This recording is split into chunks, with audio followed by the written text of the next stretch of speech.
వికారాబాద్ జిల్లా కలెక్టర్ ఇతర అధికారులపై జరిగిన దాడిని ఖండిస్తూ తెలంగాణ ఉద్యోగుల జాయింట్ యాక్షన్ కమిటీ ఆధ్వర్యంలో గురువారం ఆందోళనకు దిగారు. ఆదిలాబాద్ కలెక్టరేట్ ఎదుట నిరసన వ్యక్తం చేశారు. ఇటీవల జరిగిన ఘటనను ముక్త కంఠంతో తీవ్రంగా ఖండించారు. మధ్యాహ్న భోజన విరామం సమయంలో ర్యాలీగా తరలివచ్చి కలెక్టరేట్ ఆవరణంలో నిరసన నినాదాలతో హోరెత్తించారు. ఈ సందర్భంగా జాయింట్ యాక్షన్ కమిటీ చైర్మన్ నంద అశోక్ మాట్లాడుతూ వికారాబాద్ జిల్లా కలెక్టర్ అధికారులపై దాడికి పాల్పడిన వారిని కఠినంగా శిక్షించాలని డిమాండ్ చేశారు.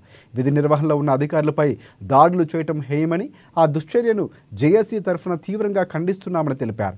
మరోమారు ఇటువంటి ఘటనలు పునరావృతం కాకుండా రాష్ట్ర ప్రభుత్వం వెంటనే చర్యలు తీసుకోవాలని డిమాండ్ చేశారు.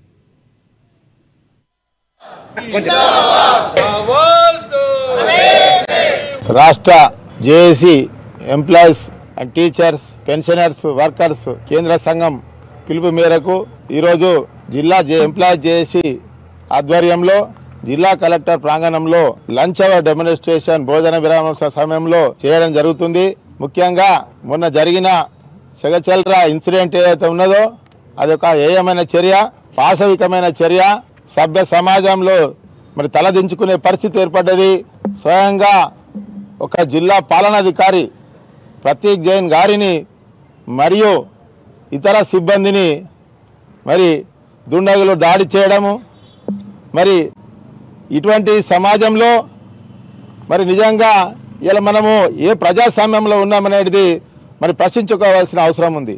ఇలా ప్రతి ఒక్క ఉద్యోగి, ఇలా ఎగ్జిక్యూటివ్ జాబ్లో ఉన్న ప్రతి ఒక్క రెవెన్యూ ఉద్యోగి కానీ, ఇలా అగ్రికల్చర్ డిపార్ట్మెంట్లో పనిచేస్తున్న ఉద్యోగి కానీ, ఇలా ఫీల్డ్లో పనిచేస్తున్న ప్రతి ఒక్కరు పంచాయత్ సెక్రటరీస్ కానీ, మరి ఇతరత్ర చాలా డిపార్ట్మెంట్లు ఉన్నాయి. మరి క్షేత్రస్థాయిలో పనిచేసే వాళ్ళందరికీ ఇలా సర్వే డిపార్ట్మెంట్ వాళ్ళు కూడా ఉన్నారు. వీరందరికీ ఒక మరి సెక్యూరిటీ కల్పించిన బాధ్యత మరి ప్రభుత్వంపై ఉన్నది. ఇలా మరి ఆ రోజు జరిగిన సంఘటన అనేది నిజంగా మరి మన ముక్తఖండంతో యావత్తు మన తెలంగాణ జిల్లాలోని అందరూ అధికారులు కానీ ఇద్దరు అందరూ ఖండించారు. మరి ఈరోజు కూడా మరి రాష్ట్ర ప్రభుత్వం కూడా తప్పకుండా మరి ఈ సంఘటనపై విచారణ జరిపించి పెద్ద ఎత్తున